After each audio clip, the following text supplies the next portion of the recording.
Good evening. The television and radio stations of the United States and their affiliated stations are proud to provide facilities.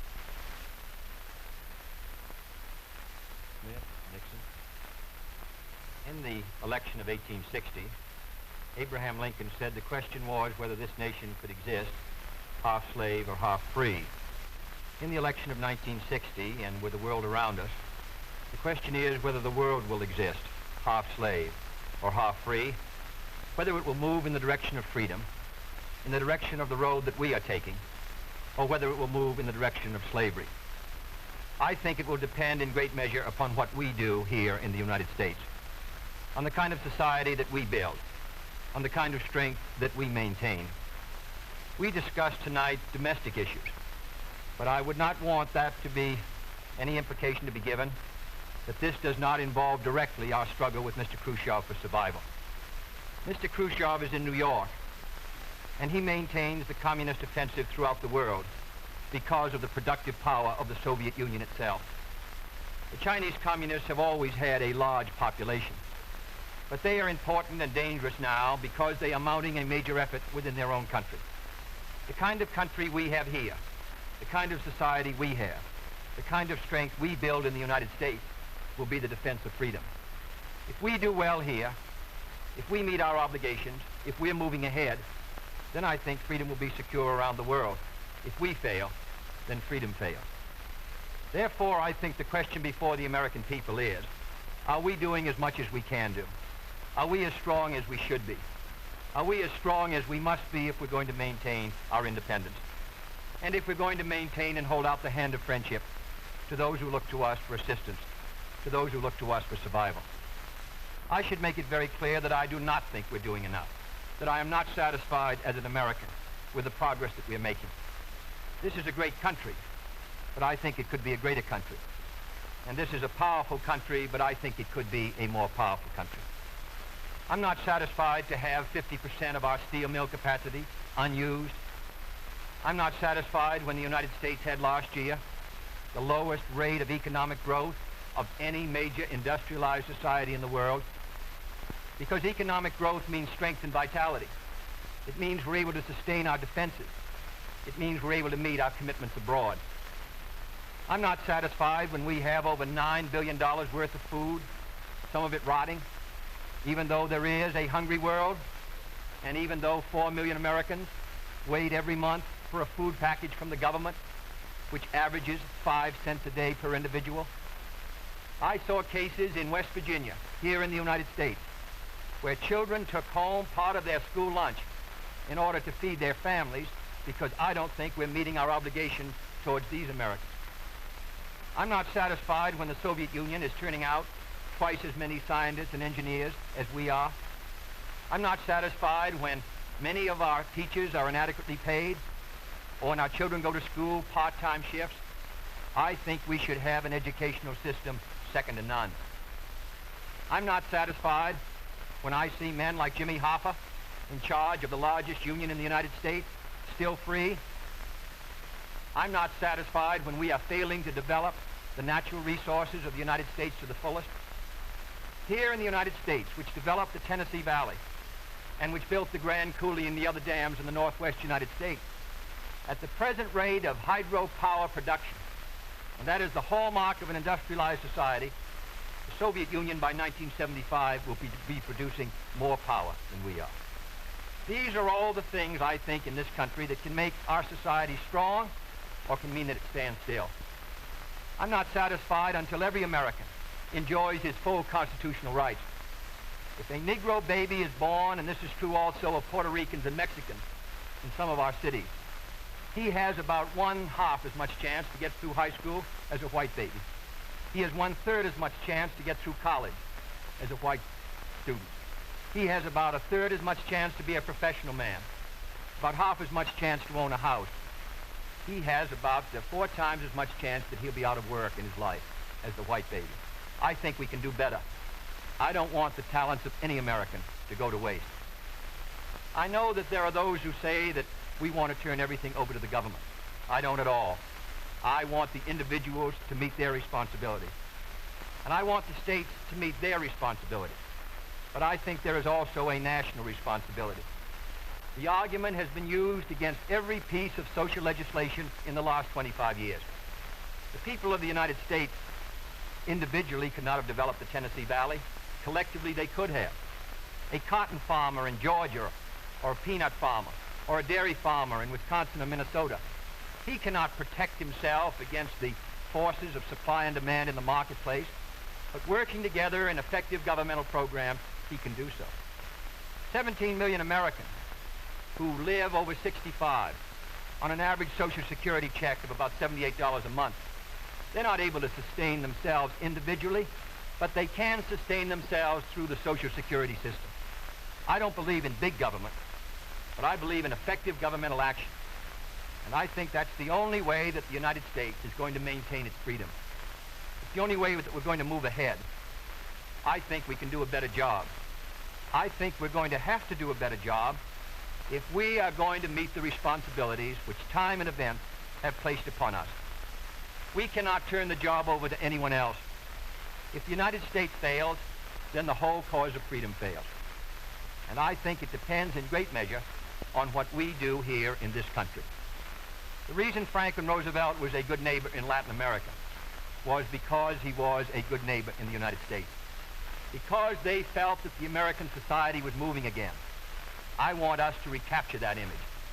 I want people in Latin America and Africa and Asia to start to look to America, to see how we're doing things, to wonder what the President of the United States is doing, and not to look at Khrushchev or look at the Chinese communists. That is the obligation upon our generation. In 1933, Franklin Roosevelt said in his inaugural that this generation of Americans has a rendezvous with destiny.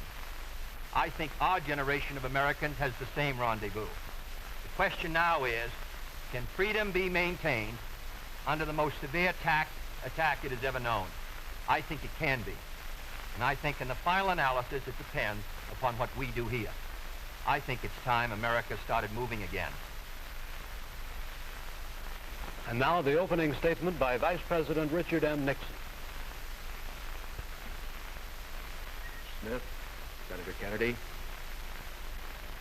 The things that Senator Kennedy has said, many of us can agree with. There is no question but that we cannot discuss our internal affairs in the United States without recognizing that they have a tremendous bearing on our international position.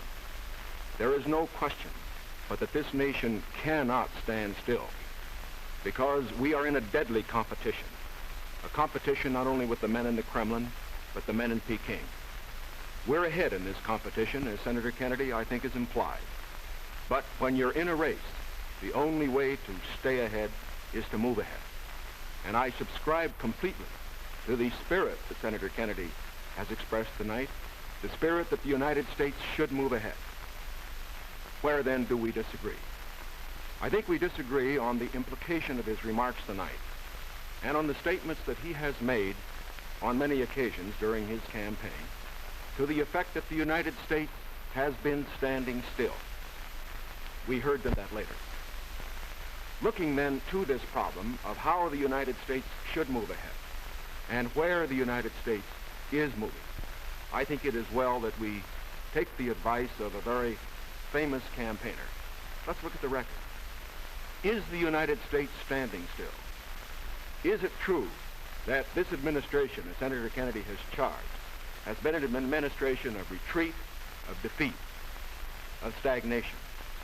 Is it true that as far as this country is concerned, in the field of electric power, in all of the fields that he has mentioned, we have not been moving ahead? Well, we have a comparison that we can make. We have the record of the Truman administration of 7.5 years and the 7.5 years of the schools. We have built more schools in these last 7.5 years than we built in the previous 7.5, for that matter, in the previous 20 years. Let's take hydroelectric power. We have developed more hydroelectric power in these 7.5 years than was developed in any previous administration in history. Let us take hospitals. We find that more have been built in this administration than in the previous administration. The same is true of there's been more growth in this administration than in its predecessor. But let's not put it there. Let's put it in terms of the average family. What has happened to you? we find have gone up 5 times as much in the Eisenhower administration as they did in the Truman administration. What about the prices you pay? We find that the prices you pay went up 5 times as much in the Truman administration as they did in the Eisenhower administration. What's the net result of this? This means that the average family income went up 15% in the Eisenhower years as against 2% in the Truman years. Now, this is not standing still. But, good as this record is, may I emphasize, it isn't enough. A record is never something to stand on. It's something to build on. And in building on this record, I believe that we have the secret for progress. We know the way to progress. And I think, first of all, our own record proves that we know the way. Senator Kennedy has suggested that he believes he knows the way. I respect the sincerity with which he makes that suggestion. But on the other hand, when we look at the various programs that he offers, they do not seem to be new. They seem to be simply retreads of the programs of the Truman administration which preceded it. And I would suggest that during the course of the evening he might indicate those areas in which his programs are new, where they will mean more progress than we had then. What kind of programs are we for? We are for programs that will expand educational opportunities, that will give to all Americans their equal chance for education, for all of the things which are necessary and dear to the hearts of our people. We are for programs, in addition, which will see that our medical care for the aged is much better handled than it is at the present time. Here again, may I indicate that Senator Kennedy and I are not in agreement as to the aim. We both want to help the old people. We want to see that they do have adequate medical care. The question is the means. I think that the means that I advocate will reach that goal better than the means that he advocates.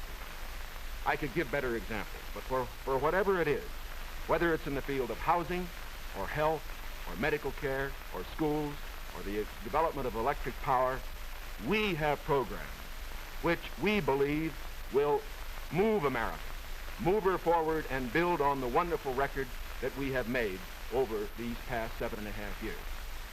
Now, when we look at these programs, might I suggest that in evaluating them, we often have a tendency to say that the test of a program is how much you're spending. I will concede that in all the areas to which I have referred, Senator Kennedy would have the federal government spend more than I would have it spend. I costed out the cost of the Democratic platform. It runs a minimum of $13.2 billion a year more than we are presently spending to a maximum of $18 billion a year more than we're presently spending. Now, the Republican platform will cost more, too. It will cost a minimum of $4 billion a year more, a maximum of $4.9 billion a year more than we're presently spending. Now, does this mean that his program is better than ours? Not at all. Because it isn't a question of how much the federal government spends. It isn't a question of which government does the most. It's a question of which administration does the right thing. And in our case, I do believe that our programs will stimulate the creative energies of 180 million free Americans. I believe the programs that Senator Kennedy advocates will have a tendency to stifle those creative energies. I believe, in other words, that his programs would lead to the stagnation of the motive power that we need in this country to get progress. The final point that I would like to make is this. Senator Kennedy has suggested in his speeches that we lack compassion for the poor, for the old, and for others that are unfortunate. Let us understand throughout this campaign that his motives and mine are sincere. I know what it means to be poor. I know what it means to see people who are unemployed. I know Senator Kennedy feels as deeply about these problems as I do. But our disagreement is not about the goals for America, but only about the means to reach those goals. Thank you, Mr. Nixon. That completes the opening statements, and now the candidates will answer questions or comment upon one another's answers to questions put by correspondents of the networks. The correspondents. I'm Sandra Van Oker, NBC News. I'm Charles Warren, Mutual News. I'm Stuart Novin, CBS News. Bob Fleming, ABC News. The first question to Senator Kennedy from Mr. Fleming. Senator, the Vice President in his campaign has said that you are naive and at times immature. He has raised the question of leadership. On this issue, why do you think people should vote for you rather than the Vice President? Well, the Vice President and I came to the Congress together in 1946. We both served in the Labor Committee. I've been there now for 14 years, the same period of time that he has, so that our experience in government is comparable. Secondly, I think the question is, what are the programs that we advocate? What is the party record that we lead? I come out of the Democratic Party, which in this century has produced Woodrow Wilson and Franklin Roosevelt and Harry Truman, and which supported and sustained these programs which I've discussed tonight. Mr. Nixon comes out of the Republican Party. He was nominated by it. And it is a fact that through most of these last 25 years, the Republican leadership has opposed federal aid for education, medical care for the aged, development of the Tennessee Valley, development of our natural resources. I think Mr. Nixon is an effective leader of his party. I hope he would grant me the same. The question before us is, which point of view and which party do we want to lead the United States?